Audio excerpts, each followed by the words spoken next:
Well, everyone, you might be wondering how the iPhone 14 kind of compares against the iPhone 14 Pro Max. So we're going to go ahead and kind of take a look between these two phones and see which particular one is the better one for you. Now, when it comes down to it, what I can definitely tell you is that both these phones are very, very different than one another. Clearly, there might be some bigger advantages for one device over the other one, but I'll probably tell you first that both these devices are still very much worth buying. And if you want to go ahead and pick up either one of these phones, links will be down in the description below. You can get them from there, and you can help support the channel at the exact same time. Now, starting off with the outside of both these particular devices. The iPhone 14, which came out back in 2022, on the front side of this phone, it's basically going to be giving you a 6.1-inch Super Retina XDR OLED display. Now, within this type of panel, it actually is like a pretty decent looking panel for the most part. I think it looks pretty good. I think if you're going to go through and like pick up a device like this, you're probably going to be getting a pretty decent type of experience. It's not going to be anything super insane, but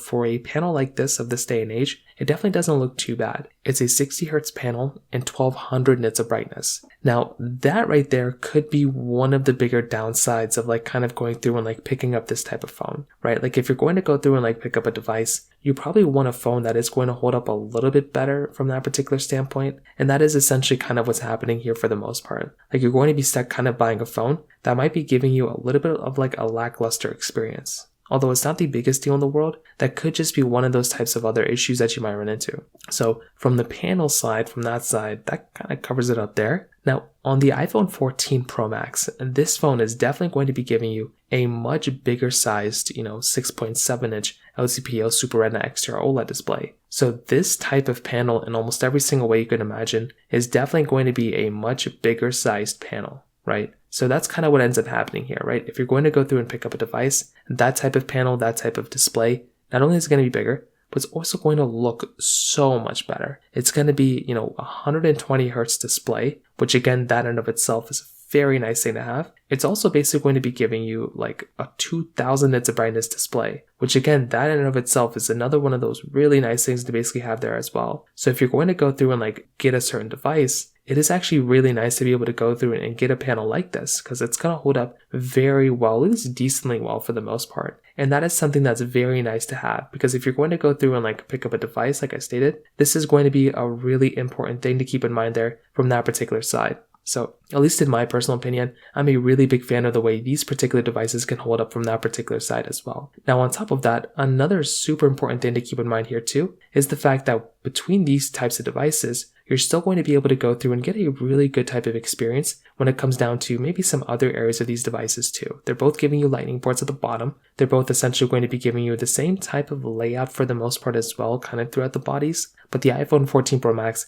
is giving you overall nicer feeling bodies for the most part. And that right there again is another one of those really important things to keep in mind there too. On top of that, between both these devices, you're still going to be able to go through and still get these, glass backs, but the iPhone 14 is giving you this solid glass back, where the iPhone, 14 Pro Max is giving you this frosted glass back, which does give you the impression of kind of being a better phone here and there. So that right there could be kind of a nice thing going on here too. Like if you're going to go through and pick up a device, that is kind of a nice thing going on within that type of device as well. So that right there is another one of those really important things to keep in mind. On top of that, you're also going to be able to go through and still get this triple camera setup on the back of the 14 Pro Max, dual camera setup on the iPhone 14. And when you kind of look at these types of devices, I'll probably tell you for the most part, if you're about to go through and pick up a device, I actually do like being able to go through and buy these phones. They both feel very good, but I'd probably say that the iPhone 14 Pro Max is probably the one that might be the better one for the most part, as you can probably tell. So from that side, that kind of covers that up there too. Now, on top of that, when it comes down to their cameras, this is another really interesting takeaway here. The iPhone 14 Pro Max is giving you a higher megapixel wide-angle lens. It's also giving you overall like a better looking camera for the most part, right? That one's going to be giving you more sensors. The iPhone 14 is giving you a dual 12 megapixel camera. With something like the iPhone 12, this type of camera I think is still like a pretty decent camera. It's not anything too terrible, but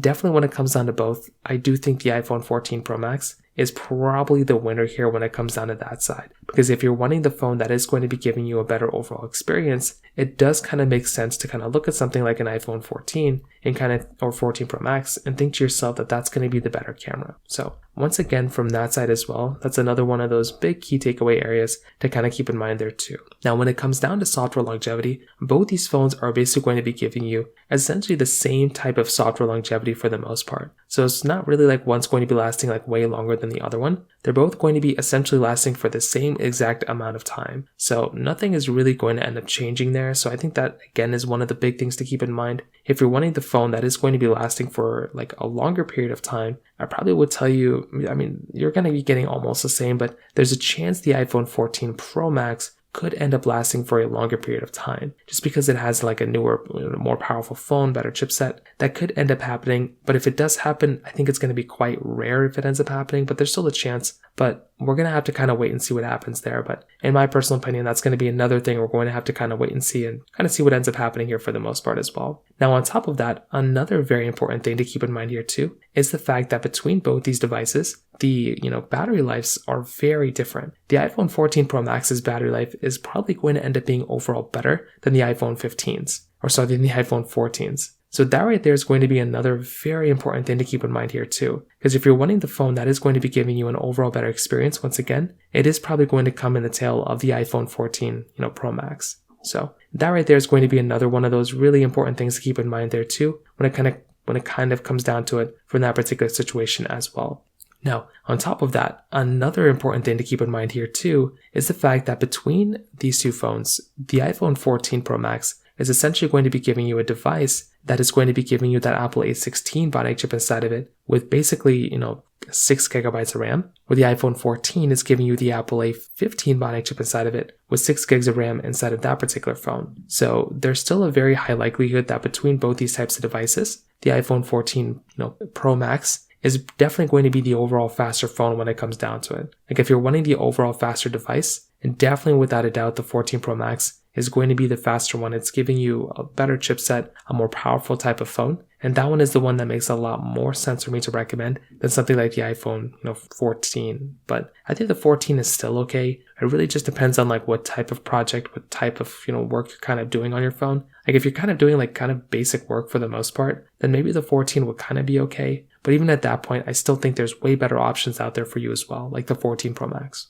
So to kind of sum it up, what I definitely will tell you is that with a phone like the iPhone 14 Pro Max, I do think this is a really good phone, right? I think this is a way better phone than the iPhone 14. And if you have the money to do so, I definitely would recommend upgrading from an iPhone 14, for standard 14 to an iPhone 14 Pro Max. That's the type of phone that makes the most amount of sense for me to recommend to people. I think that's a beautiful phone. You're definitely going to be getting probably a lot more capability within that type of device when it comes down to it. So that's kind of the way I see it. But I think the iPhone 14 is still like a pretty decent phone when it comes down to it as well. I just think there's like better options out there for the everyday average person. If you can go and spend a little bit more money, I think the 14 Pro Max definitely will be a very good device when it comes down to it. So from that side, that kind of covers it up there as well. If you have any other thoughts or questions, please let me know in the comment section below. Hit the like button, that would mean so much, but definitely hit that subscribe button. More importantly than everything else, I love every single one of you guys. Hopefully I'll catch you guys in the next video. Peace out till then.